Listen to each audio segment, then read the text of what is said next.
Welcome to another episode, and I guess we got to start off this video exactly where the last one left off.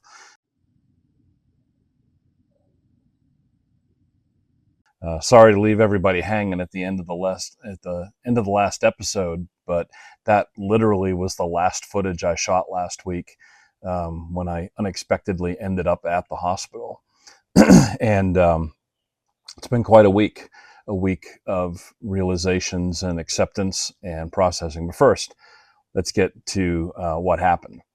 So, I've had a lot of medical challenges, unexpected medical challenges over the last several weeks, and they just seem to keep building on each other.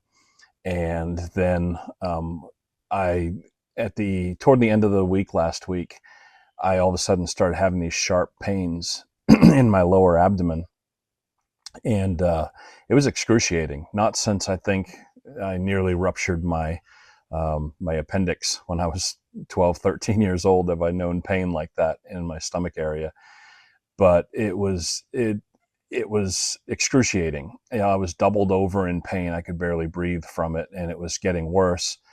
And I took medication and everything, and but then I started getting really dizzy, and I started having some GI symptoms. I'll leave it at that. I don't want to gross anybody out. But as a medic, I realized all the symptoms I was experiencing was evidence of a possible blockage. And with the lower back injury that I had sustained, with all the medications I had been on, and everything else, it was a distinct possibility. So when I hit a window where it felt safe enough to be on the move, I went ahead and, by the way, I don't know if you noticed it, that's a pileated woodpecker right there. So I'm so easily distracted by wildlife. I love how much wildlife there is around us here. Anyway, I only live just a couple miles from the VA hospital where I used to work and where I get my care as a service-connected veteran. And that's so cool. The pileated just landed right in front of me right over here. They're so cool. We have two of them that live on the property. Anyway, we'll get back to this.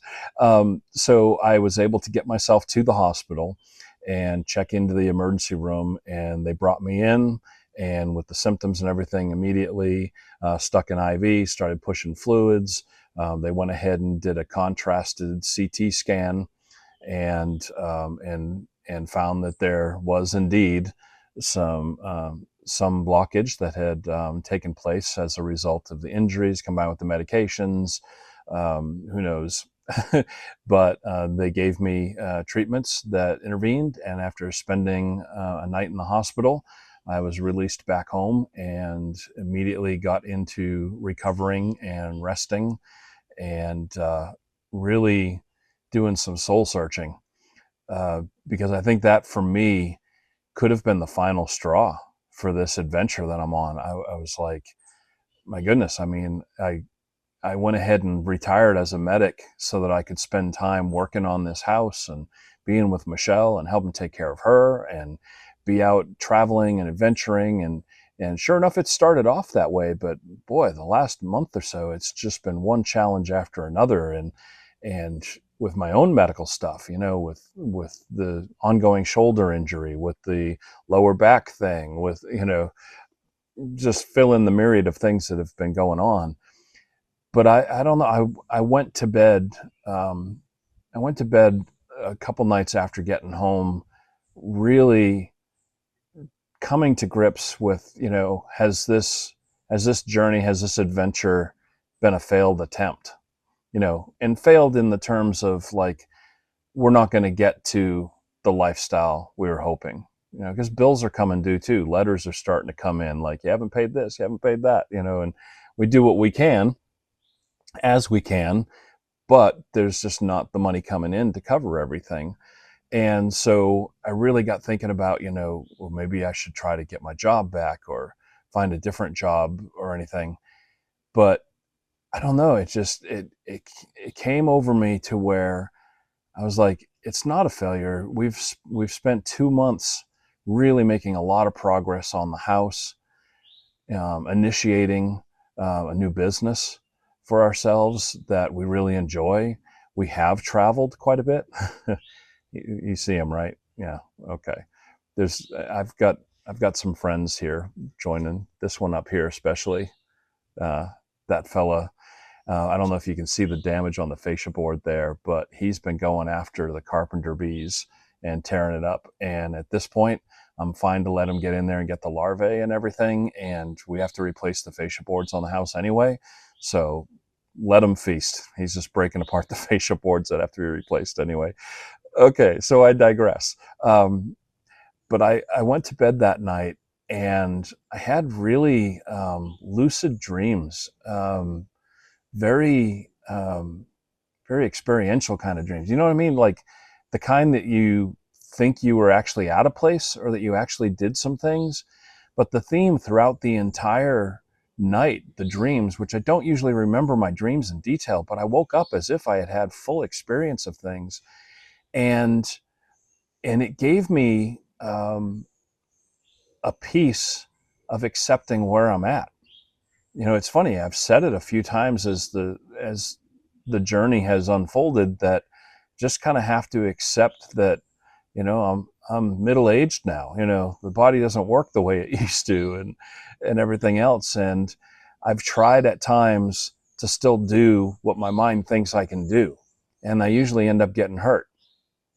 And so I was kind of like, well, I just have a new bar now that I operate from. I can't still do what I used to do. I can't work at the pace or the longevity that I used to. And physically, I just don't have the strength to move mountains like I used to do. I used to be able to, you know, lift very heavy things and not worry about my back or my knee or my shoulder or anything. But that's not the case anymore. And so I was like, well, I need to relearn how I do things. I just need to go ahead and you know, find the things I can do at the pace I can do them. And when it comes to should I go back and get another job or anything, the realization hit me too again that I wouldn't be making enough money to do what we need to do anyway. You know, the cost of living compared to the money that's brought home, it doesn't add up. It would have still led to financial ruin, just at a little bit slower pace. And that doesn't interest me at all, because we are together full time, Michelle and I. We have been able to make progress on the house. We have started a business. We have gone out camping and we've done some travel, and we've got some more in store this week. And so, you know, we recommitted ourselves that we're going to stay on this path. And our first and foremost priority is going to be to get caught up on the mortgage and make sure the car payments and the insurance are paid, and we have money for groceries and power and internet, and everything else from there, we're going to pay it as we can. We're going to keep on building a sustainable garden of economic activity that is built around the life we want to live. And so that's just kind of where I'm at. The pain that is still there, whether it's in my shoulder, which, by the way, I've got another injection treatment. We met with the surgeon, we talked again, and we're going to put off the surgery conversation until fall, so that we can get some traveling in this summer. And I'm not completely shut down from shoulder surgery. So they're going to do another injection treatment, which will give me about 6 weeks of relief and mobility with this shoulder right here. So I'm looking forward to that, getting a little bit more sleep too. But yeah, we're just going to keep going forward. And yeah, so that's the update. I'm doing much better physically, definitely a lot better psychologically, recommitting and continuing to take that leap and going forward, because we're really excited about the things we have going on, and getting Matt and Michelle Outdoors, which is our long-time outdoor travel show that we've had for almost a decade. It shut down at Hurricane Helene. Matter of fact, we were doing an episode when Hurricane Helene hit that never aired, and we just never got it back on track. Well, we're doing an episode later today. So that's exciting. And the market, we're going to research a new market that we're looking to set up at in the future today, and making a trip down to Georgia to pick up another arcade cabinet that I'm going to rescue and restore. So, things are still on the move. We've just about got the final storage unit emptied.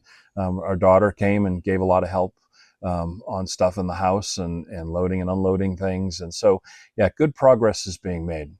All right, so to close out this week's episode, had a suggestion to do a Q&A. And I thought that would be fun because I spent almost 30 years being the person that was interviewing people. And instead, I'll be the one getting interviewed. Oh, by the way, during the week, I got to guest co-host with Michelle on her radio show in Asheville. She does a weekly afternoon drive show called Slumber Party. I got to guest co-host with her, which was a lot of fun, and really appreciated the encouragement and the accolades that folks had on that. It was a lot of fun to do it. All right, so here we go. I've printed out some questions here that people have following this journey so far over the last couple of months, and I'll just go through them. All right, first one: what has surprised you most since starting this journey? What has surprised me most? I think probably what's surprised me the most is how deeply and openly vulnerable people have been in their responses to the videos. There's a lot of fakeness on media and social media today, where things can look wonderful and grand and polished all the time. And that's just not reality, at least not in my lifetime and not in most of the people I know. And so you kind of get used to engaging with a society that's, pretty polished. And yet through these videos, so many people have reached out, whether we've run into each other in person places or if it's been emails or Facebook messages or even some of the comments here on these videos. I think that's been the most surprising to me, is how open people have been in response to me being open and being vulnerable and honest in what life is for us here on these videos. And so that's been really beautiful. There's a lot of noise out there in the world today, and it's nice to have those one-on-one real moments with people. Keep them coming. I love it, and I reflect it right back to you. I think it's a beautiful thing. And so I think I've said it in previous videos, but I encourage you to also be that way with other people. If you see comments and something resonates, go ahead and get in a conversation with each other. But I really, really do appreciate the openness that so many of you have had with me. All right, second question: what has been the hardest part so far? Oh, definitely my health challenges. That's definitely, that could probably fall under the surprise one too. The hardest part has been not being able to work at the pace that I thought I was going to. Life is really good at knocking down the plans you have. You can have expectations and plans, and life will go, oh, really? Okay, let me flip that up and scramble it up for you. But the hardest part has definitely been the physical and health challenges that I've experienced so far. I was not anticipating that. And then let's see, next question: what has been the most rewarding part? Hands down, real easy. All the time I'm getting to spend with Michelle. We are absolutely best friends. We love each other in a way that neither of us knew you could have in a relationship. I think because it started as really big fans of each other's work, and respecting each other as creators and as entrepreneurs, and then collaborating for years in our home community on various different projects. Or she'd fill in for me on my radio show. She'd have me come out and judge comedy contests, whatever. But also the things that we were focusing on in the platforms we had were very much in sync. Me on my daily radio show, her in her satire newspaper. We were hitting the same issues that were serious issues, but we approached them in different ways.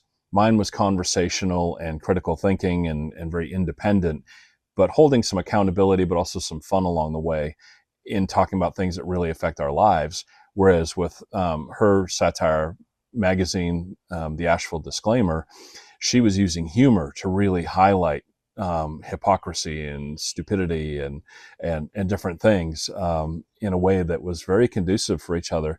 And then we became friends. And being really close friends with a background of that collaboration and that admiration and respect, that grew into a relationship, a partnership, and now marriage. And so some people might think we did it all backwards, but I think we did it just the way we were supposed to, because that has absolutely been the most rewarding part. And also freedom, tasting real freedom. I do what I want, when I want, with who I want, how I want. And while there's stressors and different things like that, I would not trade the adventure of getting to live life this way at all. And that's something that came out of that night of dreams I was talking about. It's like, are you going to give that up? I'm not giving that up.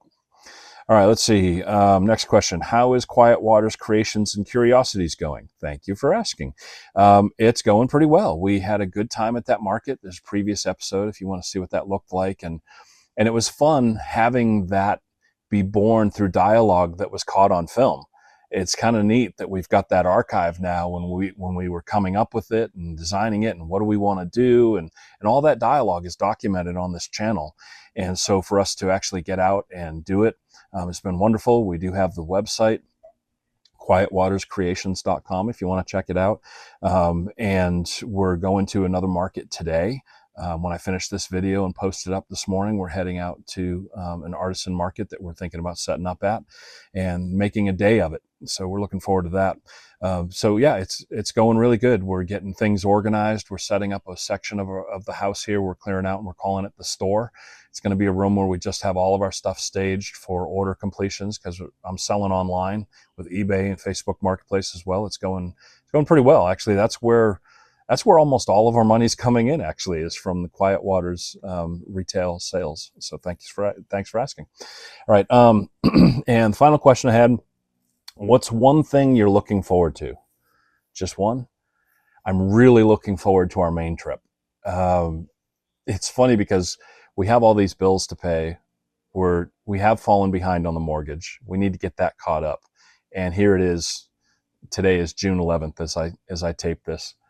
And we're looking at leaving June 30th, and we could be gone for over a month. We plan on going up and visiting my family homestead and the family reunion at the beginning of July. We'll drive up the 30th through like the 2nd of July or something, take our time along the way up the Eastern Seaboard, and then be there for about a week. And then for 3 or 4 weeks, we just plan on exploring and traveling the North Woods of Maine.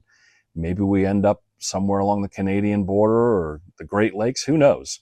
We don't really have a plan beyond that, but our intent is to leave down East Maine on the coast and head north and inland to the North Woods of Maine and really do some cross tripping stuff, in the car, having the kayaks. I do have a shoulder brace that I'm using. I will be having a treatment, so I think I can very gently do some kayak paddling and fishing, but no big exertion or anything. So that's what I'm looking forward to the most, for sure, is getting to see my family and friends up in Maine and getting some extended off-grid adventure time with Michelle. Of course, if there's anything that life shows us and that this channel has documented, you don't actually really know what each week is going to bring. So we may have ideas, we may even have plans, but I think things will unfold the way the universe intends for them to unfold. So anyway, thank you so much for coming along on this journey so far. I'm excited to see where it goes from here. And yeah, we'll just keep on pressing on. Thanks for being here. And yeah, if you haven't subscribed yet, we want to hit the first benchmark. It'll change the branding and labeling ability I have on the channel. So if we can get that next little batch of subscriptions up there, I'd be so appreciative of that. And so take care. I'll go ahead and close out the video with just a few little animal clips from this week that I feel like sharing. So thanks. See you next week.